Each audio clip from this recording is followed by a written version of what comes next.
Good morning, students. How are you? Today's topic is Principles of Life Insurance. बेटा आज का हमारा topic life insurance के principles का है। इससे पहले हमने इंश्योरेंस के प्रिंसिपल किए थे। आज हम क्या कर रहे हैं? लाइफ इंश्योरेंस के प्रिंसिपल्स। अब लाइफ इंश्योरेंस के प्रिंसिपल्स में सबसे पहला प्रिंसिपल है principal of the utmost good faith.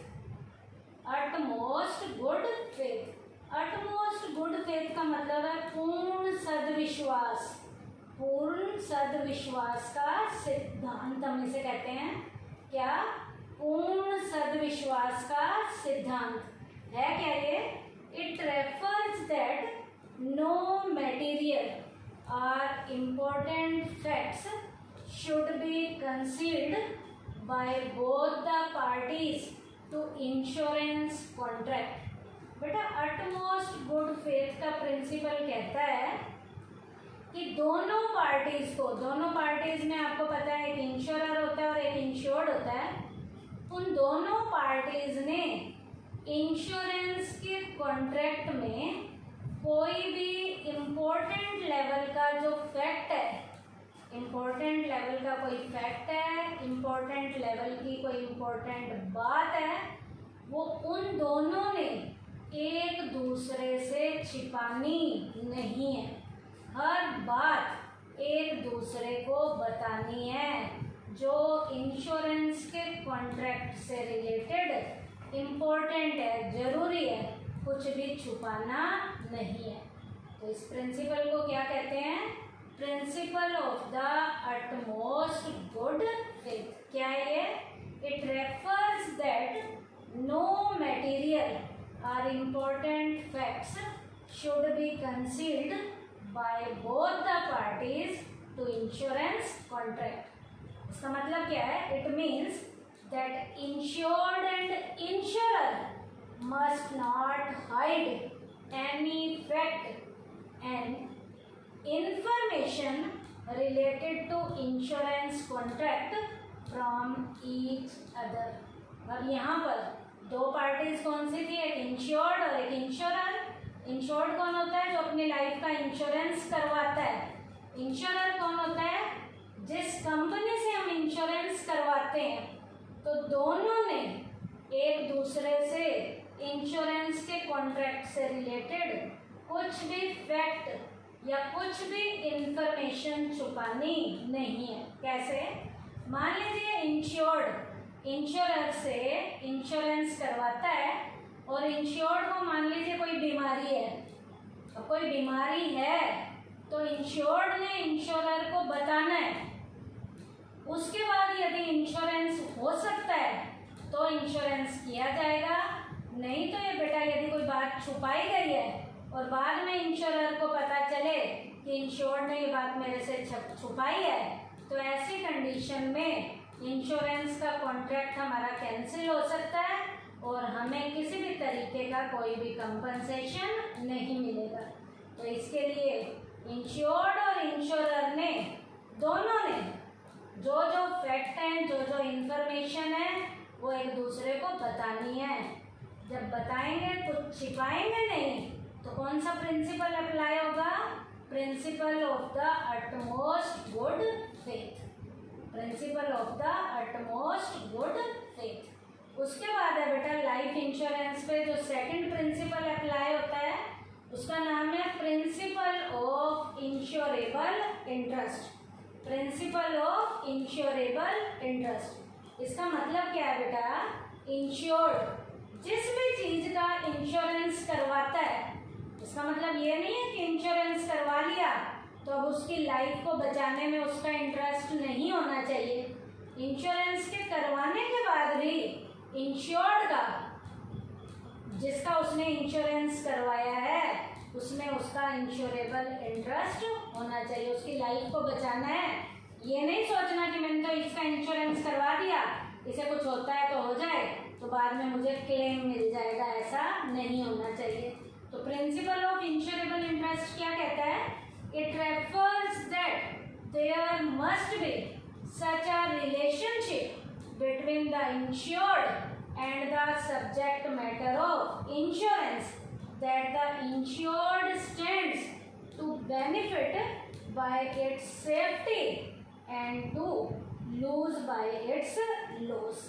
क्या कहता है ये प्रिंसिपल इंश्योरेबल इंटरेस्ट का कि इंश्योर्ड और जिस चीज का इंश्योरेंस करवाया गया जो सब्जेक्ट मैटर है उन दोनों के बीच में रिलेशन ऐसा होना चाहिए कि इंश्योरेंस करवाने के बाद इंश्योरेंस जिसका करवाया गया है तो ये नहीं सोचना कि उसे कुछ हो जाए। मान लीजिए उसे कुछ हुआ भी है तो उसकी लाइफ को बचाने में उसका बेनिफिट होना चाहिए। ये ना हो कि वो ये सोचे कि मैंने तो इसका इंश्योरेंस करवाया है, यदि इसे कुछ होता है तो हो जाए, उसे नुकसान हो, ऐसा नहीं होना चाहिए। तो उसका बेनिफिट किस में होना चाहिए? उसकी लाइफ की, उसके लॉस को कम करने में, उसको सेफ्टी देने में उसका इंटरेस्ट होना चाहिए। इसका मतलब क्या है? It means the person who is taking life insurance policy should have insurable interest in the life of the person for whom he is taking life insurance policy। अब एक इंसान ने इंश्योरेंस की पॉलिसी जिसके लिए भी ली है तो ये नहीं होना चाहिए कि उसको मारने में उसका इंटरेस्ट हो, उसको नुकसान पहुंचाने में उसका इंटरेस्ट हो। इंश्योरेंस करवाने के बाद भी उसका इंटरेस्ट उसकी लाइफ में होना चाहिए, उसकी ज़िंदगी में होना चाहिए, उसको बचाने में होना चाहिए, उसको बेनिफिट देने में होना चाहिए, उसके लॉस में नहीं होना चाहिए। अब यहाँ पर भी एक एग्जांपल दिया गया, कैसे? This means that if the person for whom policy has been taken any loss of his life, then the person who has taken the policy will incur some economic loss। क्योंकि बेटा उसको कुछ होगा तो उसे इकोनॉमिक लेवल का loss होगा। इसका मतलब उसने अपनी वाइफ का इंश्योरेंस करवाया तो उसकी वाइफ की जान चली जाएगी, तो उसकी वाइफ मर गई तो इकोनॉमिक लॉस है ये एक तरीके का। Insurable interest must be present, insurable interest must be present at the time of taking the policy. Insurable interest life insurance में कब होता है? जब पॉलिसी ली गई है। इंश्योरेबल इंटरेस्ट लाइफ इंश्योरेंस में उस टाइम प्रेजेंट होता है जब पॉलिसी ली गई है। कैसे आपको ये बताया जाएगा जैसे पॉलिसी ली गई है? मान लीजिए ए व्यक्ति ने अपनी वाइफ का इंश्योरेंस करवाया है, वाइफ का इंश्योरेंस करवाया है, उसके बाद वो लेडी उस ए नाम के व्यक्ति को डाइवोर्स दे देती है और उसे छोड़ के चली जाती है। इसका मतलब जब वो छोड़ के गई उसके बाद उस लेडी की डेथ हो जाती है और ए नाम का व्यक्ति जो है डाइवोर्स होने के बाद भी उसकी पॉलिसी का प्रीमियम भर रहा है, तो डेथ होने के बाद भी ए नाम के व्यक्ति को उस लेडी का जो पहले उसकी वाइफ थी उसे कंपनसेशन दिया जाएगा। क्यों दिया जाएगा? क्योंकि वो डाइवोर्स होने के बाद भी उसकी पॉलिसी का प्रीमियम भर रहा है, उसकी पॉलिसी का प्रीमियम भर रहा है। इसका मतलब जब उसने पॉलिसी ली थी तो वो लेडी उसकी क्या थी? वाइफ थी, तो उस इंसान को कंपनसेशन दिया जाएगा। अब मान लीजिए डाइवोर्स होने के बाद उसने प्रीमियम भरना ही बंद कर दिया है तो उसे कंपनसेशन नहीं दिया जाएगा। तो आपको क्या याद रखना है बेटा? यहाँ पर लाइफ इंश्योरेंस में insurable interest must be present at the time of taking policy. जब पॉलिसी ली जाती है उस टाइम का देखा जाता है, और जब वो पॉलिसी ली थी तो वो लेडी उसकी कौन थी? वाइफ थी। The following people have insurable interest. बेटा लाइफ इंश्योरेंस में कुछ लोगों का इंश्योरेबल इंटरेस्ट देखा जाता है। वो किस किस का देखा जाता है? पहला, अ person in his own life. एक आदमी अपनी लाइफ का इंश्योरेंस कराता है तो उसका अपनी खुद की लाइफ में इंश्योरेबल इंटरेस्ट देखा जाएगा।